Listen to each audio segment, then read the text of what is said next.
ইন্দোনেশিয়ার এই ভিডিওটি গোটা ফেসবুক ধরে ভাইরাল হয়েছে এবং গোটা ওয়ার্ল্ডে ভাইরাল হয়েছে। এই ভিডিওটির মধ্যে দেখা যাচ্ছে যে একটি ছেলে এবং একটি মেয়ে অসামাজিক অর্থাৎ জিনা করা অবস্থায় তারা একে অপরের সাথে তাদের শরীরটা লেগে গিয়েছে, এরা ছুটতে পারছে না। অনেকে বলছে যে এর একটা অভিশাপ এবং সত্য ঘটনা, অনেকে বলছে না এটা একটা মিথ্যা ঘটনা, এর একটা বানোয়াট ঘটনা। তো এটাই জানার জন্য কৌতূহলবশত আমার ইন্দোনেশিয়ান এক ফ্রেন্ডের কাছে আমি ফোন দিলাম যে দোস্ত, ইন্দোনেশিয়া যেহেতু ঘটনাটা ঘটেছে এই বিষয়টা আসলে কতটুকু সত্য। তো সে আমাকে বলেছে ইন্দোনেশিয়া একটা মুসলিম রাষ্ট্র হওয়ার পরেও তাদের সেখানকার মানুষ প্রচুর পরিমাণে পরকিয়া করে এবং এই পরকিয়া যাতে করে সমাজ থেকে চলে যায়, এই পরকিয়া যাতে সমাজ থেকে দূর হয়, এই জন্য তারা একটি শর্ট ফিল্ম তৈরি করেছে যেখানে তারা মূল মেসেজ দিতে চেয়েছিল যে আপনি যদি পরকিয়া করেন, খারাপ কাজ করেন, তো এই খারাপ কাজ করা অবস্থায় আপনি যদি মানুষের সামনে একটা প্রকাশ পেয়ে যায় তাহলে আপনি লাঞ্ছিত হবেন এবং আপনার সম্মানটুকু আর থাকলো না। এই মেসেজগুলি বোঝানোর জন্য ইন্দোনেশিয়ান মানুষেরা এই শর্ট ফিল্মটা করেছে।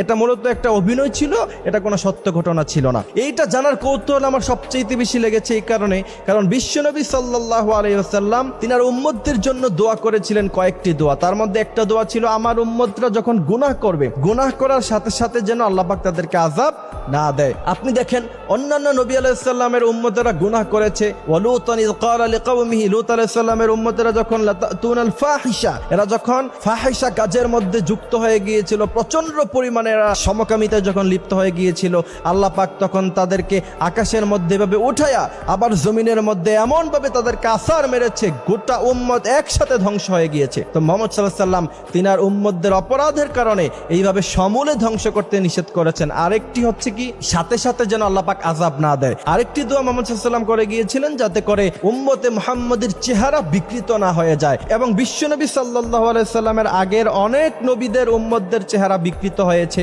কেউ কুকুর হয়ে গিয়েছে অপরাধ করার কারণে, কারো চেহারা বানর হয়ে গিয়েছে অপরাধ করার কারণে। তো মুহাম্মদ সাল্লাল্লাহু আলাইহি ওয়াসাল্লাম দোয়া করেছেন যে আমার উম্মতদের চেহারা যাতে করে আপনি বিকৃত না করেন, এবং আল্লাহ পাক সেই দোয়া কবুল করছেন। এই কারণে মুহাম্মদ সাল্লাল্লাহু আলাইহি ওয়াসাল্লামের উম্মতরা গুনাহ করার সাথে সাথে আল্লাহ পাক তাদেরকে এমন অপদস্থ অথবা চেহারা বিকৃত করবেন না। কিন্তু এই কারণে যে আপনি গুনাহ ছাড়বেন না, আপনি গুনাহ করতেই থাকবেন, বিষয়টা এমন নয়। মুহাম্মদ সাল্লাল্লাহু আলাইহি ওয়াসাল্লামের এই দোয়ার বদৌলতে আল্লাহ পাক এখনো পর্যন্ত আমাদেরকে সেফ রেখেছেন। আর না হলে কত মানুষের চেহারা বিকৃত হয়ে যেত, কত মানুষ, সম্ভ্রান্ত মানুষ, সম্মানী মানুষ কুকুরের চেহারা হয়ে যেত।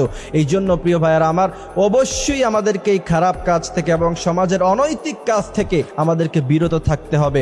জিনার ব্যাপারে আল্লাহ সুবহানাহু ওয়া তাআলা বলেছেন লা তাকরাবুজ জিনা ইন্নাহু কানা ফাহিশা, তোমরা তো জিনা করবাই না, জিনার নিকটবর্তীও তোমরা হয় না। জিনা এটা প্রচন্ড খারাপ জিনিস। পৃথিবীর মধ্যে দুইটা গুনাহ মানুষকে সবচাইতে বেশি লাঞ্ছিত করে, এক হচ্ছে টাকার লোভ আর একটা হচ্ছে এই খারাপ মেয়েদের নেশা, জিনার নেশা। এই জন্য প্রিয় ভাইয়েরা আমার, নিজের জীবনটাকে সেভ করতে হবে। এবং আপনি যদি ভাবেন যে আপনি পৃথিবীর যেই কোনো জায়গায় অবস্থান করছেন, আল্লাহ পাক আপনাকে দেখছে, আপনি যদি এটা হৃদয়ে ভাবতে পারেন একবারের জন্য, তাহলে আপনি জিনা কেন, আপনি কোনো গুনাহই তো করতে পারেন না। এই জন্য সবসময় ভাববেন যে আল্লাহ পাক আমাকে দেখছে, আমি সবসময় মনিটরিং এর মধ্যে আছি। কিরামান কাতিবিনা ইয়ালামুনা মা তাফআলুন, আপনি কি করেন না করেন, কিরামান কাতিবিন কিন্তু দুই কাঁধ দিয়ে তিনারা লিখছেন।